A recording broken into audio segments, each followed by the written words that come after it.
So you've heard about the art of living. The core of what we do is we address human consciousness. So we teach people how to meditate. We teach people how to rid themselves of stress. And over the last 42 years, when it was founded by Gurudev Shri Ravi Shankar, we are now present in 184 countries. And these are countries far and wide where local people are championing the cause of what we do as an organization. These programs we've conducted now in pretty much most of the villages in India. We have more than 35,000 faculty members. And with every person taking the program, the very next thing that happens when you become completely free from stress and become happy is you want to contribute.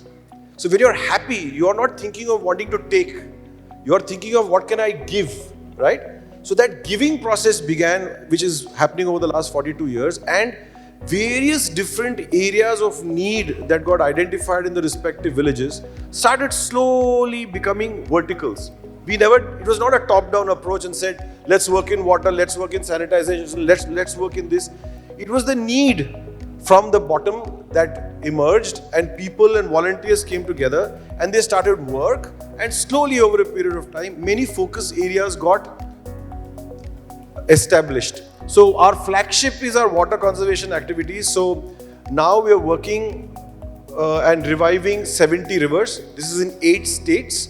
Karnataka is where we began. Maharashtra, Andhra Pradesh, Tamil Nadu, Uttar Pradesh, Punjab, Haryana, Rajasthan. So these are 8 states that we are very, very deeply working in.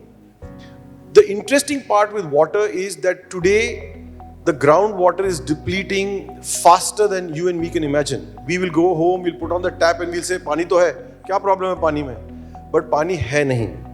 In Punjab, it is 85% of the water is depleted and gone. And there is nobody seems to be waiting and taking a breath and saying, "Oh my God, what am I going to do? What kind of a world would we like to leave for our children?" Depleted of water, depleted of clean air to breathe. So it is a very, very important question that we must ask ourselves. And another very important fact that we must note is that in a few years we'll all go. I mean, whether we acknowledge it, we want to see it or not, you, me, all of us are going to go. When we go, what kind of a world would we like to leave for our children? So this is how all our volunteers got together. So in water, we have worked in Maharashtra. We've just done an MOU in the Jalyukt Shivar 2 with the Maharashtra government, where we are now going to take care of 24 districts, 85 talukas in them.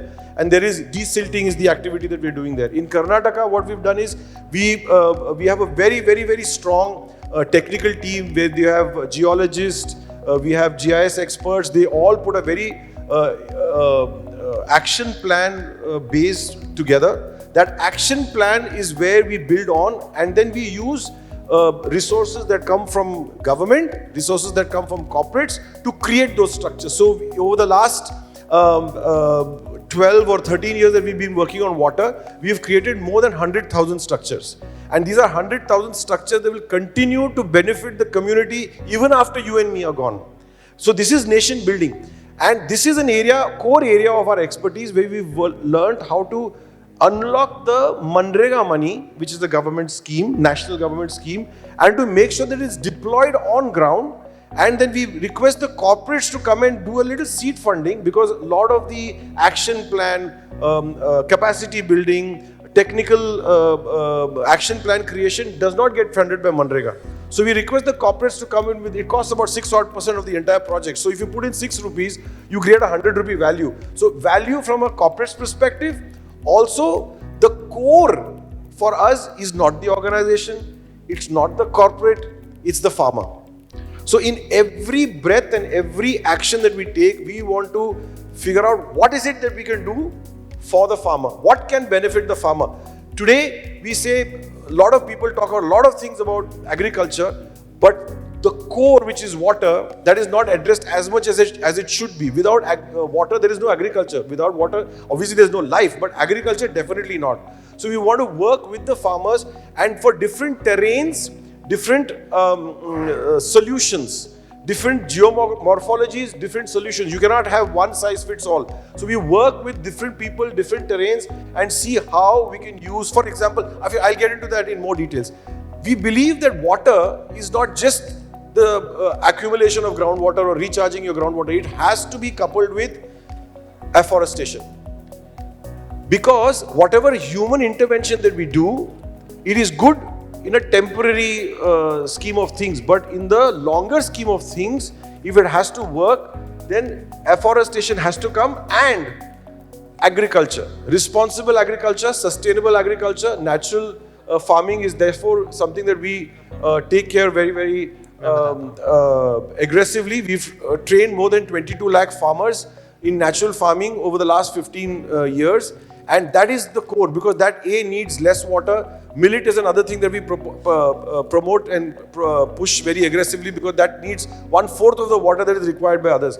The shocking part is, if we do not address this part, water conservation is only a thought. Because in Punjab, what's the biggest issue in Punjab today? Paddy. They do not eat rice, they eat wheat. The rice that is produced in Punjab cannot be exported because it will not pass the tests. It is you and me who are eating the rice that is created in Punjab. And because of which, by the way, the water is depleted very, very, very drastically. So unless we do some crop growing pattern change, or educate, work, connect with the farmers and tell them what's the need without them having to compromise their income. So that is the area of our work that we are doing. Free education. So we run 1,200 schools. Sorry. Oh, we're done, is it? With time? Oh, I thought I just began. Okay. So give me 5 minutes, I'll conclude. So we run 1,200 schools, 84,000 children. These are all free schools. First generation students in the remotest parts of India, Naxal hit, terrorist hit, where otherwise education probably would have never reached. Ghatshila, we run 17 schools. People don't even know how to get there. But there are schools running, and this school that I'm talking about, the 17 are running for the last 22 years. The children who studied there have become teachers and are teaching there. Children who studied there have now joined BSF, somebody's joined the army, somebody's become an architect. And this is from such a remote area that this opportunity, if it is not available to them, they wouldn't have been able to do much in their lives. Then there is skill. We've trained more than 400,000 youths. And again, with jobs, we work with government, we work with private, we have a partnership with Schneider, we have partnerships with Bosch. So all these, we come together, use that skill set, and then absorb them back into the industry. Waste management. So we run a lot of plants where we bring in waste and convert that into compost and then give it back to the farmers and society. Women empowerment is a very, very interesting area that we work in. Naganadi is a river in Tamil Nadu where we've done work. There, this river was dead for the last 30 years. It was, in fact, when we went there, people used to play cricket there. So in the river. So now, over the intervention of the last 7-8 years, now the river is flowing perpetually. For the last 2 years, uninterrupted. I'm talking about not in the rainy season, in the summer it's flowing. And that was done by 44,000 women. 44,000 women got together. Yeah, this really, post lunch yahi hota hai. Bajao yaar, tali. 44,000 women, yeah, please. 44,000 women got together and they decided that we are going to rid ourselves of the problems of lack of water. And they are not just in spirit, but in action. The rings that we put in making the recharge wells, they're producing and creating it themselves. And that whole, this is a classic example of women empowerment. Taking care of themselves, not just themselves, taking care of their communities. Gaudhan is an area that we are working very, very closely because we believe the desi cow has a lot of value because it is connected directly to natural farming. Independent of the gobar that comes from a desi cow, natural farming is very difficult. So we've got, in one center of ours in Bangalore, we have 1,400 cows, which has about 16 desi breeds. There are only 39 left. Of that, 16 are available in the international center. And when I say rural development, now all of this thing that we've said is all part of rural development. But however, there are a lot of communities that we work with. We engage with them, tell them their rights, tell them the schemes that are available for them. Because the problem, for example, we work very closely with the tribal ministry. There are beautiful schemes that have been curated by the tribal ministry, but guess who doesn't know about it? The tribals. So our job becomes so much more, ours when I say all of us, becomes so much more pivotal. There is a lot of money available and earmarked in the government. There's a lot of people who need it, but this bridging is not happening. So we've used our entire organization to see if we can bridge that gap and to make sure that more and more people can avail the monies that have already been earmarked. And most of the time it happens that they are earmarked, but they just go back to the center or they go back to the state government. So this is the stat about water. Only 6% of the water, the rain that falls here, gets converted into groundwater. Everything else goes back into the ocean or evaporates. So therefore, over the last 100 years, the amount of rainfall has not reduced. It could have moved a few months here and there, the seasonality, but the amount of water is not reduced. I'm done. Not reduced, but only 6% of that is getting soaked into the ground. So this is what we work on. I'll just show you a few things so that, where do I have to point this? So these are some of the pictures of what we've done in before and after. We've done something very innovative. This I will share, 1 minute. Very innovative in Jalna. Jalna is black cotton soil. The water does not penetrate, because of which the water stands, and that stagnation is creating a lot of issues for farmers and otherwise. So we've got something called Jaltara. So we create a pit at every acre of land. At the lowest point of that 1 acre of land, we create a pit of 4 feet by 4 feet and 6 feet deep, and we put boulders in it. It is as simple as that. You know, sometimes the so-called technical or technology people complicate things so much that nobody but them understand it. But what we need to do is to simplify it so that the farmer on the ground understands it and executes. So this is what we've done. This has increased the groundwater by 14 feet in 1 year. The income has gone up by 120%. The yield has gone up by 42%. The amount of people working in the farms have gone up by 88%. And what does this mean? This means that this, if it's done properly and at scale, which is possible, we can, reverse migration can happen. All the people who are leaving our Jalnas and the Sholapurs and the whatever and coming to the Bangalores and the Delhis and Bombay, they can be made to stay back in their own villages and live a life of dignity, which they don't necessarily have when they come to a Bombay and Delhi. Before I get physically moved, I'll quickly run through this. So 22 lakh farmers in 22 states, afforestation, 81 million trees we've planted. This is pretty much the world over. Skill development, like I was saying, 4,20,000 rural beneficiaries, 84,000 children, 1,200 schools. Women empowerment, like I said, and this is true women empowerment. Not only are they empowering themselves and doing good for themselves, they're doing it for their community, which is what the woman is famous for. Waste management.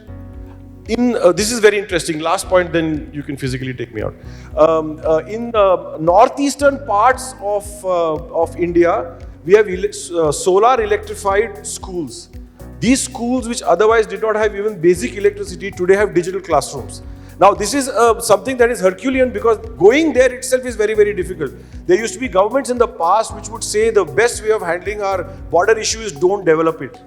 Right? But this government seems to be seeing it a little differently, and they've got a lot of focus on the northeastern states. And this is a huge area of work. That entire northeast is otherwise, the border areas, is a lot of porosity there. If you can work, we can digitally connect them. The networks can be made available there. That also adds to our national safety.